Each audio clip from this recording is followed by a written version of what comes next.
Hi guys! Ako ay mag-unboxing ngayon ng aking kinuha sa temu. Ayan. So, ito kailangan ko talaga ito.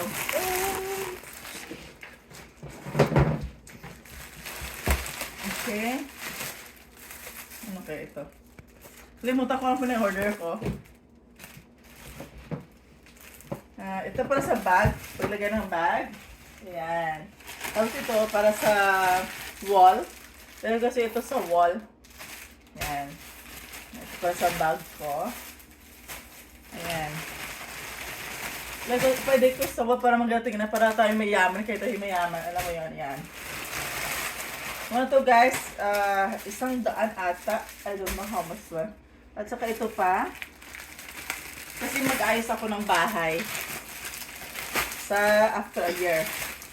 Or for New Year, ayusin ko na yung bahay. Kasi pinag-proper naman ang duty ko noon. So, nakayos ako ng bahay. So, they are the same thing, guys. Yan. Maganda ang design. Yan. Dalawang klase. Like ito sa bed. Tapos ito naman ito. Last one is yan.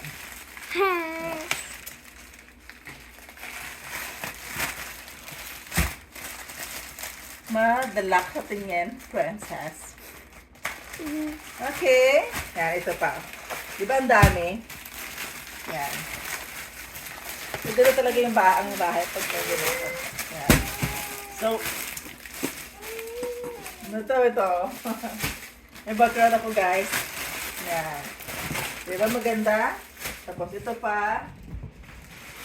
Ayan. Iwan ko ng mga ito pa nag-order ko. Kasi may order talaga para sa sa ito lang pala yan. Kunti lang pala. Kasi order ko para sa floor. Yeah, this is for our floor. Ayan. I don't know if this is enough for this whole thing. I don't know. I have to try. Or else I will have to reorder pag kulang. Ayan. So guys, kala ko malaki, maliit na pala. Ito, para sa car. Ito, para sa paa.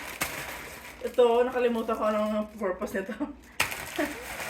Ito naman, para sa aking kagandahan, pampasexy. Ito naman para sa gilid ng mga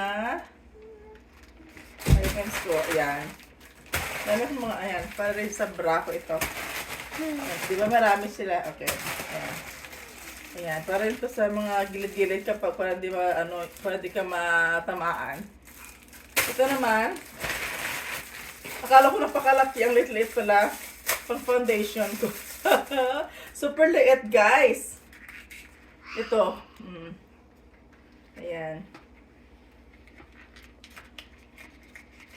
Pasgahan na to. Sige, kung parang kamay ko na to. Ayan. Ang lit-lit ba? Akala ko ang laki. Okay guys, yun ang lahat ang mayroon ako ngayon. Napamahal ako siguro mga 300 something ang nabili ko nito. Oh my God. Hey guys, ako na mayaman yan sa utang. Bye!